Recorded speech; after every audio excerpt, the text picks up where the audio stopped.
While I was away on a work trip, my mother called crying, saying, "Your grandfather is seriously injured. We need money for his treatment."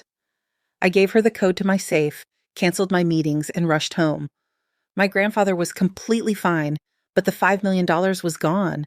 I just started laughing because the code I gave her was, "I'm Hadley, and I grew up in Atlanta, Georgia, in a family that looked like it stepped out of a glossy magazine. On the outside, we had it all: big house, fancy cars, and a chain of boutique hotels that made everyone think we were living the American dream. But inside, it was a different story. My parents always had a favorite, and it wasn't me. My younger brother Lucas got everything handed to him: private schools, shiny SUVs, even a penthouse apartment when he barely worked a day in his life. Me, I was the one told to figure it out. Always that I fought for every scrap I got, worked 2 jobs through college, graduated with honors in finance, and clawed my way into a solid career as a financial planner. I thought if I proved myself, they'd see me. But no matter how many late nights I pulled or how many deals I closed, I was invisible to them. The only person who ever really saw me was my grandfather.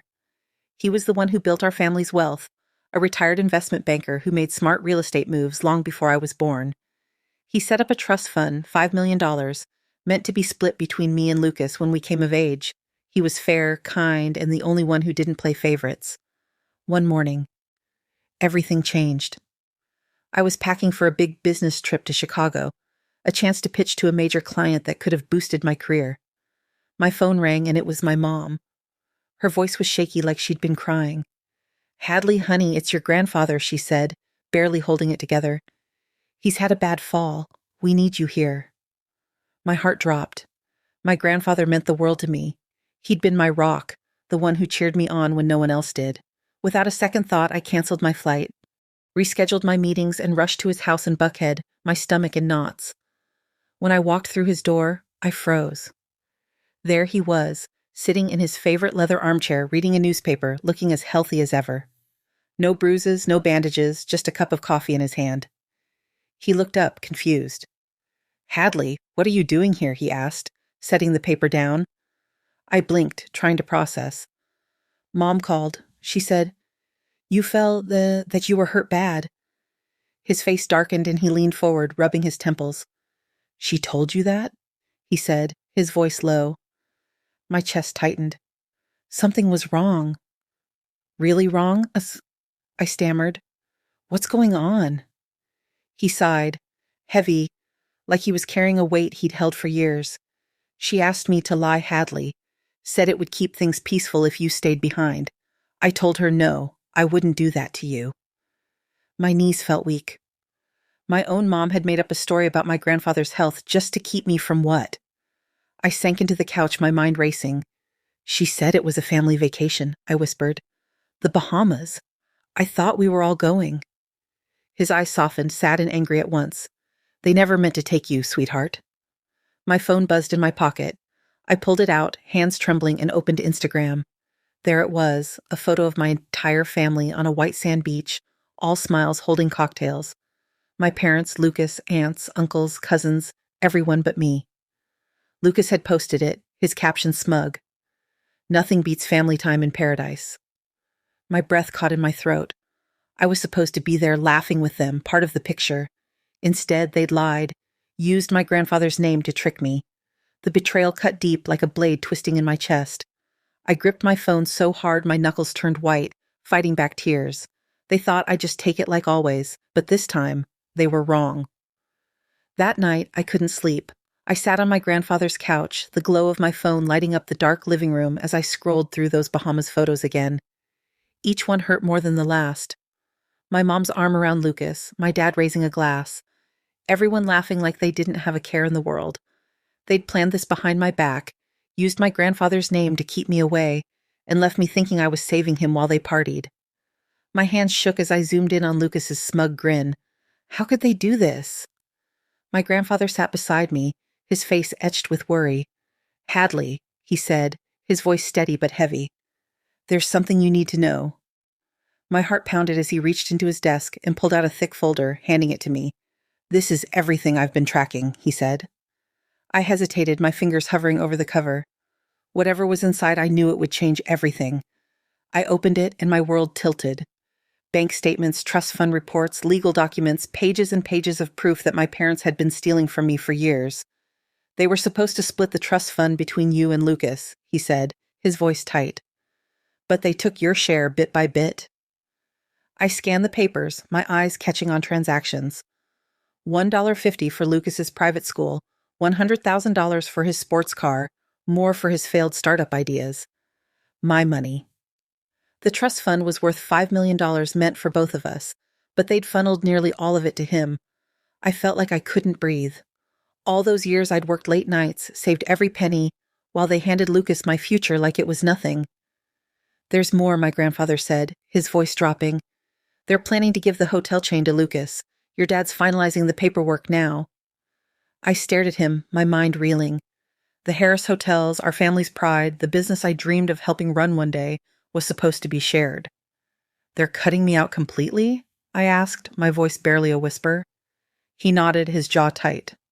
I gave your dad control years ago, thinking he'd do right by you both. I was wrong. The room spun. I thought of every time I'd stayed late at work, every client I'd won, every sacrifice I'd made to prove I was worthy of this family, and they'd been planning to erase me all along. My grandfather's hand found mine, grounding me. You don't have to let this happen, Hadley, he said. You're stronger than they think. A spark ignited in my chest, not just anger, but something sharper, colder, determination. They thought I'd stay quiet like I always had. But I was done being their doormat, and I called my Aunt Julia, the one family member who'd always had my back. She'd walked away from the family business years ago, fed up with my parents' shady dealings. A corporate attorney with a sharp mind and sharper tongue. She was the kind of person who didn't take nonsense. When she arrived, she took one look at the folder and nodded. This is fraud, Hadley, she said, flipping through the papers. They've been siphoning your inheritance, and if they're moving money to offshore accounts, they're planning to disappear. Probably to the Caribbean. My blood ran cold. They weren't just stealing, they were planning to vanish with what was left. We can stop them, Julia said, her eyes fierce, but we need to act fast. I nodded, my mind racing. For years, I'd swallowed my pain, hoping my parents would see me as their daughter, not just the one they could ignore. But now I saw them for who they were. People who'd rather destroy me than share what was rightfully mine. What's our first move? I asked. Julia leaned forward, a glint in her eye. We hit them where it hurts, their reputation. I felt a smile tug at my lips. My parents lived for their perfect image. If we tore that down, they'd have nowhere to hide. The next morning, I sat with Aunt Julia and my grandfather, my phone in hand, ready to light a match under my parents' perfect facade. They built their lives on looking flawless, successful hoteliers, doing parents, pillars of Atlantis elite. But it was all a lie, and I was done letting them hide behind it. I opened Instagram, my fingers hovering over the keyboard. Lucas's latest post stared back at me, him on a yacht, drink in hand, with the caption, "Living the dream with family." My stomach twisted. That dream was built on my stolen future, I typed, my hands steady despite the anger burning in my chest. Funny how my parents lied about my grandfather's health to keep me from our family vacation. Funnier still how they took my $5 million trust fund and the Harris Hotels meant for me and Lucas and gave it all to him. They thought I'd never find out. I hit post and held my breath. Within minutes, the notifications exploded. Likes, comments, shares, friends, distant cousins. Even my parents' business partners were stunned, flooding the post with questions. Is this true? What's going on with Harris Hotels? The truth was out, and it was spreading like wildfire. My phone rang almost immediately. Lucas's name flashed on the screen. Hadley, what the hell? He hissed, his voice low like he was hiding. Take that post down. You're making Mom and Dad look awful. I let the silence stretch, letting him squirm. Awful, I said, my voice calm but sharp. They lied to me, Lucas. They stole my money, my future, and you went along with it, he sputtered. You don't get it. It's complicated. No, I shot back. It's simple. You took what was mine. Next was my mom. Her voice was ice cold. Hadley, delete that post. You're embarrassing us. I laughed bitter and raw. Embarrassing you? You faked grandfather's injury, gave Lucas my inheritance, and planned to hand him the business. You embarrassed yourself, she huffed. We did what was best for the family. Lucas was ready for that money, not you. Her words stung, but I was done letting them hurt me. You're wrong, I said, and you'll see how wrong soon enough. By evening, the fallout was unstoppable. Reporters called sniffing around Harris Hotel's finances. Employees, long silence, started sharing stories of unpaid wages and sketchy deals. My grandfather made calls to old business contacts, and investors began pulling back, spooked by the scandal. Aunt Julia and I filed legal papers to freeze the hotel chain's transfer to Lucas. The paperwork wasn't finalized, but it was close. Too close. If we could prove fraud, we could stop it cold. That night, my grandfather handed me one last document. His eyes steady. This is the original contract I signed with your dad, Yi, he said. It gave him control of Harris Hotels, but there's a clause nobody noticed. I read it, my heart racing. It stated that if dishonesty or misconduct was proven, control could be revoked. This was our ace, the key to dismantling their plan. I looked up, a fire in my chest. We've got them, I said. Julia nodded, her smile fierce. Let's finish this. The next morning, I walked into the Harris Hotel's downtown office. My grandfather's contract tucked under my arm. My heart pounded, but my steps were steady. For years, I'd felt like an outsider in my own family, but today I was taking back what was mine. I pushed open the door to my dad's corner office. He and my mom were there, frantically shoving papers into a shredder. They froze when they saw me. My dad's face turned crimson. You don't belong here, Hadley, he snapped. I held up the contract, my voice calm. Actually, I do. His eyes narrowed, but I saw a flicker of fear. I stepped forward. You missed something in this contract, Dad. The clause that says, if you're caught lying or stealing, you lose everything. He snatched the paper, scanning it, his jaw tightening with every line. My mom gripped the desk, her face pale. Hadley, let's talk about this, she said, her voice shaky. Talk, I said, raising an eyebrow. Where was the talking when you gave Lucas my trust fund? When you planned to hand him the business? Lucas burst in red-faced and panting. You're destroying everything, Hadley. Why can't you just let it go? I turned to him, my voice steady. Let it go? You lived off my money, Lucas. You took my future and you didn't even blink. He threw up his hands. You're just bitter. I stepped closer, my eyes locked on his. Bitter. Number. I'm done letting you all walk over me. The office door swung open again. 2 federal agents stepped in, followed by Aunt Julia and my grandfather. My dad's face drained of color. What is this? He shouted. One agent, a tall woman in a sharp suit, spoke up. Mr. Harris, we have evidence of financial fraud and offshore transfers. You and your wife are under arrest. My mom gasped, clutching my dad's arm. Do something, she hissed, but he was frozen. The contract still in his hand. I pulled out another folder. Bank records, trust fund statements, proof of every dollar they'd stolen. This, I said, shows you took $5 million that was mine. My dad's eyes burned with rage. You think you've won? He spat. I met his gaze unflinching. I'm not trying to win. I'm taking back what's mine. Lucas stared at me, his mouth open, finally realizing the game was over. As the agents cuffed my parents, I felt a weight lift. For the first time, I wasn't the invisible daughter. I was the one in control. The weeks that followed were a blur, but they changed everything. The court case was swift. Aunt Julia presented the evidence like a master, laying out every lie, every stolen dollar. The judge ruled the hotel chain transfer to Lucas was fraudulent, null, and void. My parents' attempt to rewrite the family legacy collapsed, and the court did something I never expected.